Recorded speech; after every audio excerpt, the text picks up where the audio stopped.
Hey guys, what's up?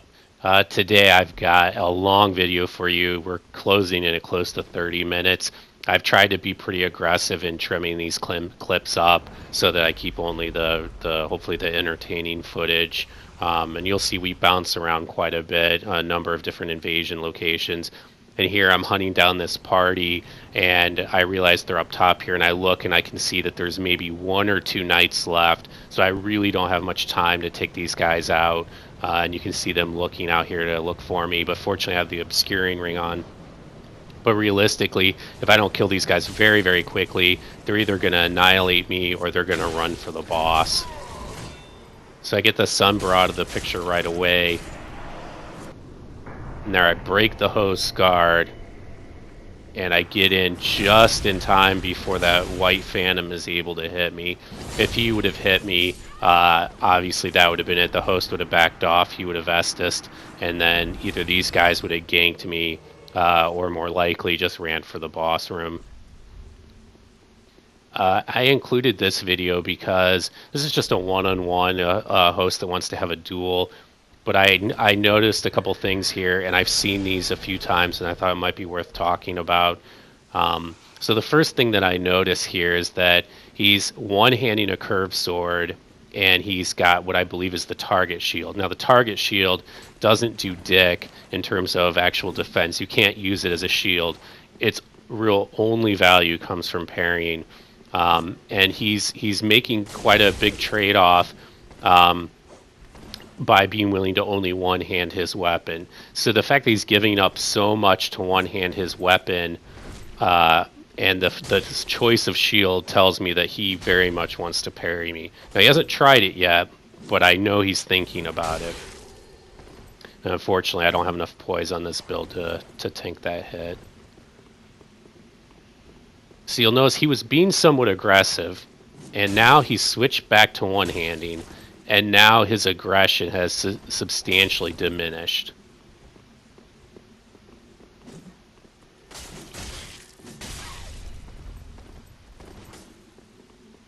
Pop his tears, and I goes back to one-handing it, and I know he's thinking about the Hail Parry. So my running attacks deliberately come out of nowhere, but he still went for it. You could see just the beginning of the parry animation, which I guess it makes sense going for it in that situation. It's just these curved swords. It's something you have to be so careful about. It tends to bring out a lot of the parry kings. Not to suggest that he was a parry king, but you just need to always.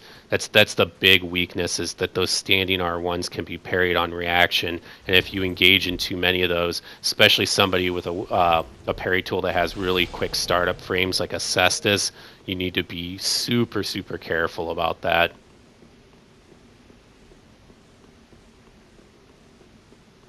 So this guy here, this is my soul level 54 invasion build. My strat with him was essentially, I have a reasonable amount of vigor. I think it's like 35 with the prisoner's chain.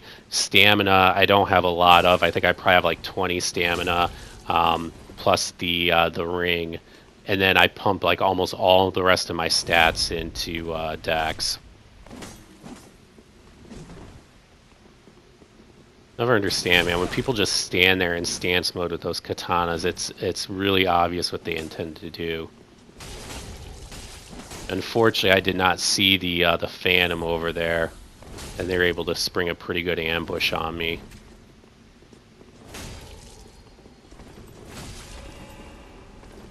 And here I'm forced to panic roll because I can't see the host. I can only see the Phantom, and he's doing a really good job of roll catching me. And I could have turned my camera all the way so that I could have seen them both, but then the risk is that I run into a wall, I run into a corner, something happens and I get trapped, and if that had happened, I almost certainly would have died. So I thought it was probably better to just, let myself get roll caught a few times.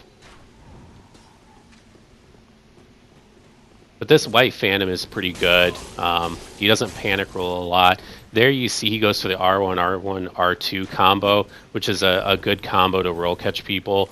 And I know I've talked about this before. His problem is he's not waiting to see if I roll. And so I'm holding off on my roll, until his R2 comes out. But you'll see a couple more times he does it. He's super consistent with his R2 timing, which probably makes sense. That's probably the best timing to roll catch most people who just start mashing the roll button as soon as you start hitting them.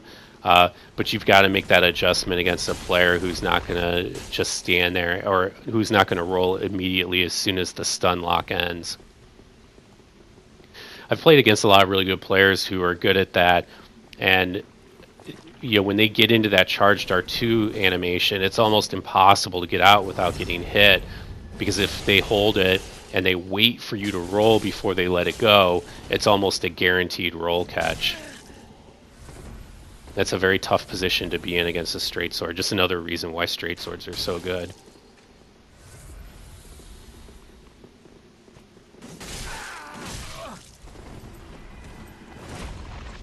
The turn and burns with this weapon are so awesome.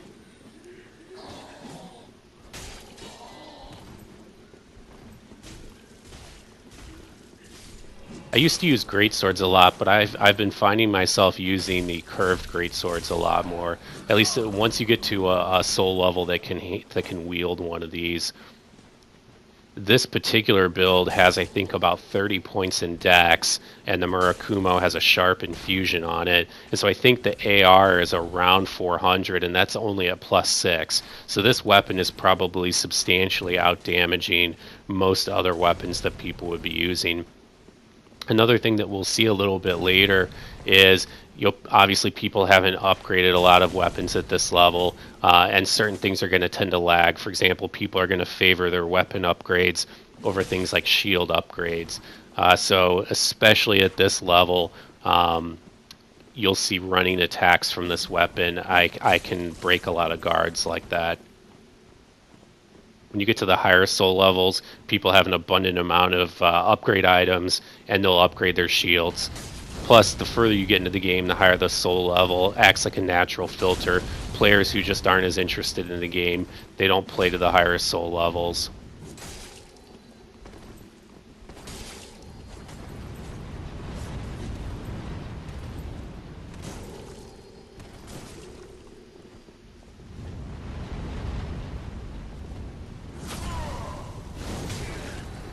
And the Phantom there accidentally pivoted right as I was going for my running R1, which cost him his life. So of course, just like the sun rises in the east and sets in the west, so too do hosts run for the bonfire once their phantoms are dead. And and sometimes it's a perfectly innocuous reason. They might be doing it because they don't want to drop their souls far from the bonfire. They want to get away from the PvE, but it's a pretty good bet that this guy just wants to resummon. It actually brings me to a question.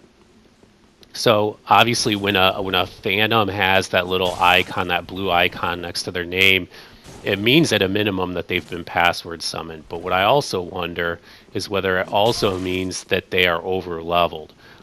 It's not totally clear to me whether only password summoned phantoms who are over leveled get that icon, or if it's any password summoned phantoms that get that icon.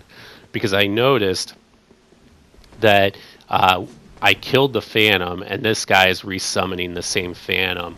And he was able to do it almost as soon as we got here, which tells me that there was no kind of delay. And I know Bearman Pig left a comment on one of my earlier videos explaining that the recent nerf to the summoning frequency actually does not apply to password summon phantoms, which if true is super frustrating, because as he pointed out, that's the primary reason you want the nerf, is for the people that keep resummoning their password summon buddies, typically in a gank.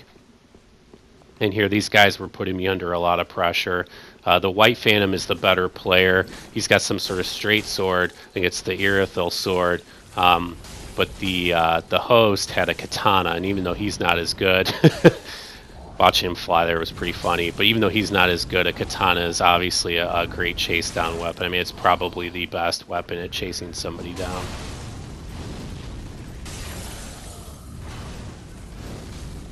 And this Phantom's really been a pain in my ass, and so seeing him get resummoned with a full Estus charge was a little disheartening.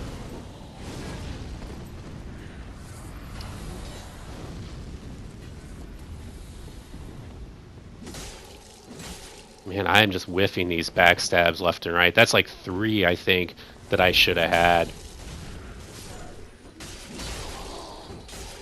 You'll see I'm going for a lot of R2s just to avoid getting parried, because this is exactly the kind of situation where you can get parried by a Cestus user.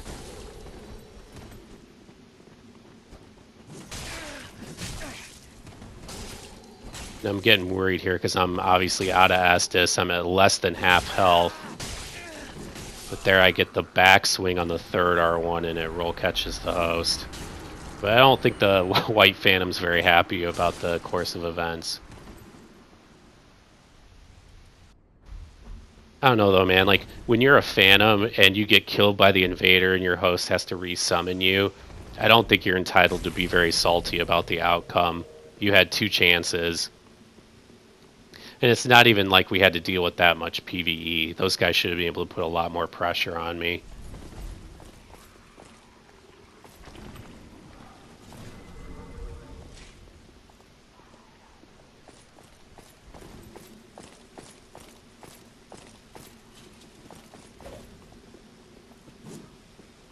So this Phantom here is super, super, super laggy. Kind of lag that's really terrifying.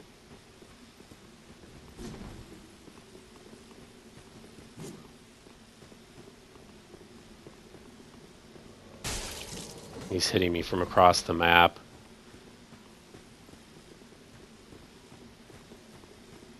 So I was actually invading here. I think it was at the same time that Saint was. So, you know, obviously you're hoping for a co-invasion, or sometimes Saint hasn't killed the boss, so sometimes you're lucky enough to invade him.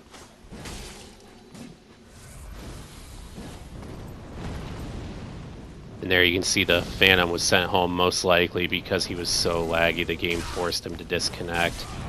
Thank God for small mercies.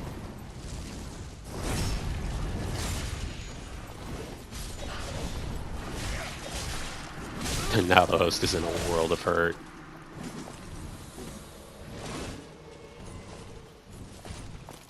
There we get some summon or invasion lag. Look at this guy coming in at the last minute trying to get credit for the victory. Who is that masked man?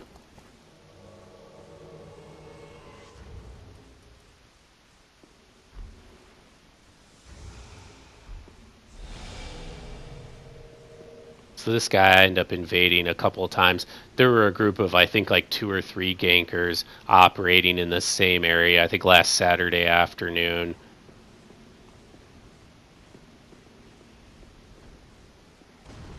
I had quite a few disconnects. And there is nothing that gets me saltier than disconnecting gankers. And I'm not talking about the people trying to make progress in the level. I'm talking about the real gankers and playing this heads I win, tails you lose game. And normally I won't attack somebody who's AFK, but when they're password summoned and the host is there, I absolutely will.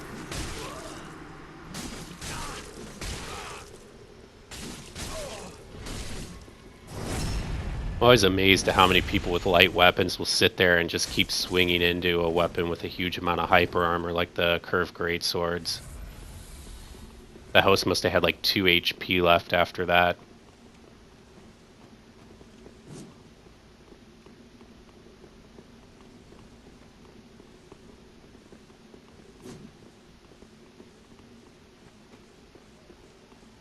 So man, I don't know what's going on here. I don't know if it's the host just has a super bad connection or what's happening, but I see Phantoms and Blue Spirits getting sent home left and right.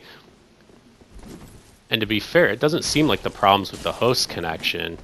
I mean, his connection is definitely not perfect, but it's certainly a lot better than that White Phantom's connection was.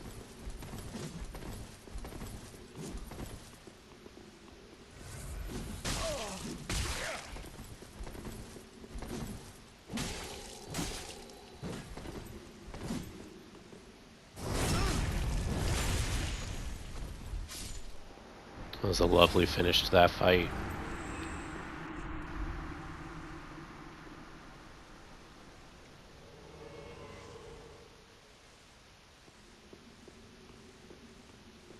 So I mentioned earlier the fact that shield upgrades typically tend to lag weapon upgrades, and so at this level, it's right about here that most people get to their first +6 weapon.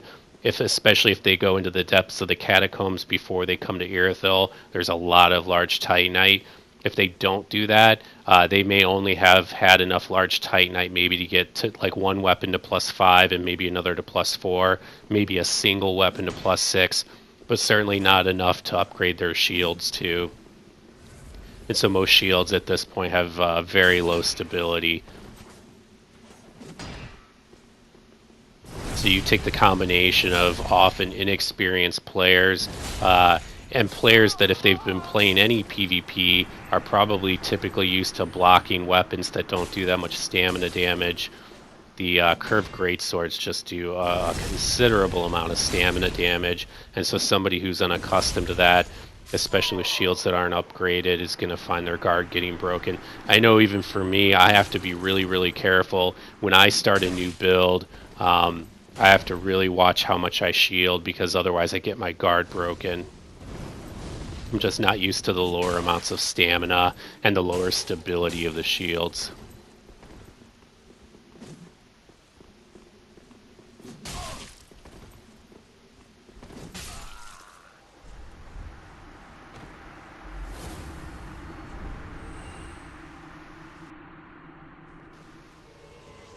So this particular invasion I kept in the video really as a bit of justice porn, because this guy had been disconnecting on me, I think once or twice. I know he disconnected on Saint a bunch of times.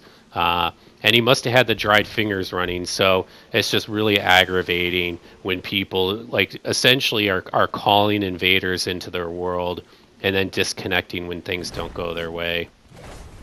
And I'm not sure what I was swinging at there. That was a little odd. So when you've got a disconnector, if you're going to kill them, you have to kill them very, very quickly. And there he makes the mistake of going for the second R1. I was able to space him out. Here I'm not sure what he's doing with this backstep crap. And so now he's one hit away from death. So now he can't quit, because in the time it would take him to quit out, I could very well end up killing him. But I know if he gets a chance to Estus, he's going to Estus and then disconnect.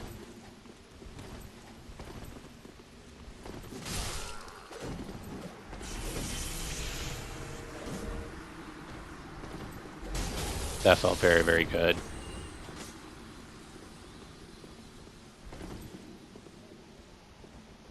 Nothing worse than people cheating and disconnecting, man. So this guy, obviously I'm invading in the dungeon here. This guy I had invaded in a separate session. I had invaded him probably 2 or 3 times already. So obviously another guy using dried fingers, calling invaders into his world. He had disconnected on me at least once, and I think twice. And another time he had ganked me with 2 blues and they managed to kill me. So this Sunbro that's with him is pretty much a constant. He's been with the host in all the invasions until I kill him. But they're obviously on a mic, because he'll usually end up resummoning him wherever the host happens to be in the level. So they're clearly working together. And he's got Way of Blue on. So at any point I could have up to 4 opponents. And anytime you know that your opponent has Way of Blue, it adds an extra sense of urgency, because you know you're always on a clock, and at any moment you could have more blues showing up. Crossbows at these lower levels, I think this is like soul level 55, maybe 60, does do a lot of damage, especially with explosive bolts. And I see so many people using that dark hand because they look at, if you look at raw weapons or you look at low level weapons, the dark hand definitely has the highest AR. But I think it's very difficult to use it appropriately. It obviously doesn't have much range. And I think for most players it's probably a poor choice. But I see it all the time. And here I'm trying to work on my free aiming of crossbow bolts.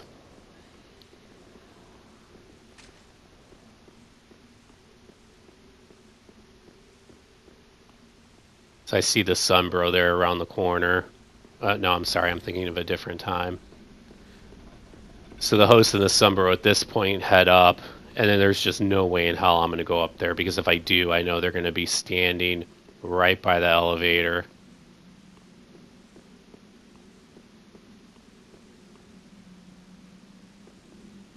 Technically, they don't have to come this way. There is a way around, the way where you initially unlock the shortcut with the rats. So it is conceivable that they could go around, and you can see there I cut out some footage of me just standing around here waiting. And at this point, I've been sending the elevator back and forth, and I wondered if they might try this, and sure enough, there they are on the ledge. So I'm basically baiting this guy into trying to do a plunging attack on me. There he goes.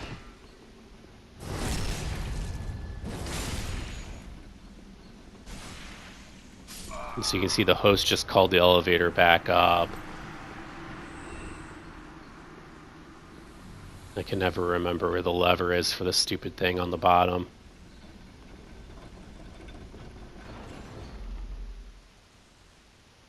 So at this point, the hunt begins. So I go looking for this guy, who surprisingly doesn't disconnect. I assume he's probably waiting for Way of Blue to come and rescue his ass. I don't know why he didn't resummon his Sunbro friend, but I looked all over for this guy. Like, I could not find him. I went all the way back to the beginning of the level by the bonfire. I went down by the giants over here, or the giant, looking for them. I even went all the way up to the next level to see if he had gone ahead and just bypassed the rest of this level. And this was like 9 or 10 minutes of me hunting for this guy, and I just was not going to give up. And here I stop and I'm thinking, like, where the hell could this guy go? And I happen to look down and I see the head and I know it's him. Oh man, I was so pissed.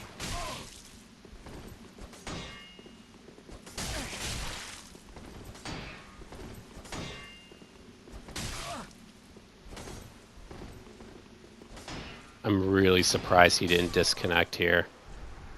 Really, really, really surprised. But I ran past him like 4 times. He probably figured I'd never find him and just give up and Black Crystal out. But there's just no way I was going to do that. So this is back on my soul level 90 character here, and I see the host and his Phantom heading back down. And so I'm trying to think how I want to go at these guys. I could just call the elevator back up and go kind of follow them down there, but they'll hear the elevator. I'll give away my position. I cut out a lot of video here of me waiting. So a lot of times what will happen in these situations is they'll send the phantoms up, but the host will remain behind, and that's kind of what I was banking on. But in this case, the actual opposite happened. The host went up first, which really threw me for a loop. I was not expecting that. So now I'm in kind of a bad position. They know where I am, and they could all come down here and sort of trap me. Fortunately, just the blue comes down, and I kind of got him trapped in the elevator with me, but he manages to weasel out. So I decided to just wait here, because I know the blue's going to come back up. And my plan's successful, but of course, like any other blue, he knows he doesn't stand a chance against me one-on-one, so he's going to run and try to find the host in his party where he's got a better chance of survival. Better, I guess. A little better.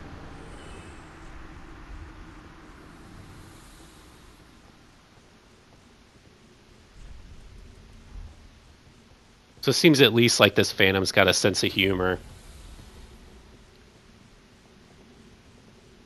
And so I get the impression that the Phantom wants to kind of 1v1 me, but I'm no fool. I've been in enough of these situations that I know the 1v1 will only last as long as I'm losing. If I start beating this guy, the host is going to jump in for sure.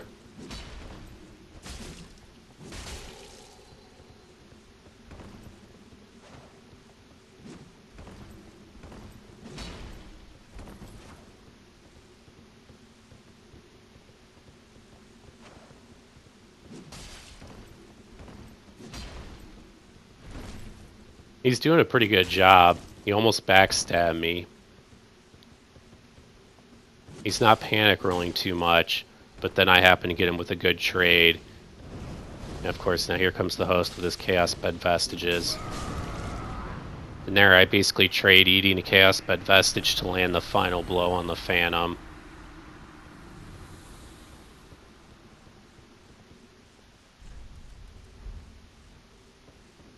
I'm not going to attack him while he's bowing, but there's no way in hell he's going to get a bow after that.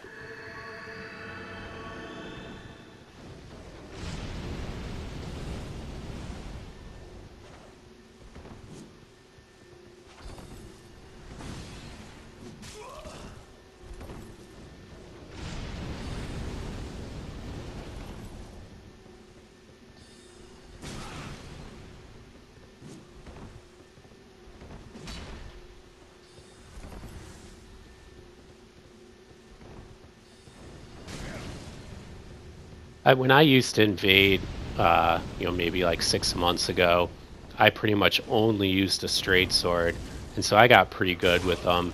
And I tend to stay away from them. I don't use them nearly as often these days, just because I think there's better options, especially when you're dealing with crowds, which is very often the case in an invasion. But when I do go back to my straight sword, I really love straight swords, man. They're like the pressure that they create on somebody when you get in close is just, it's so high.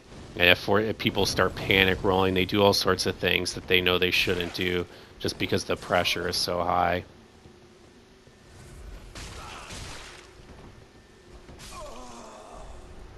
And of course, the roll catching is so easy with these weapons. Hey guys, I hope these invasions were fun for you to watch, as fun as it was for me to make the video. Take care.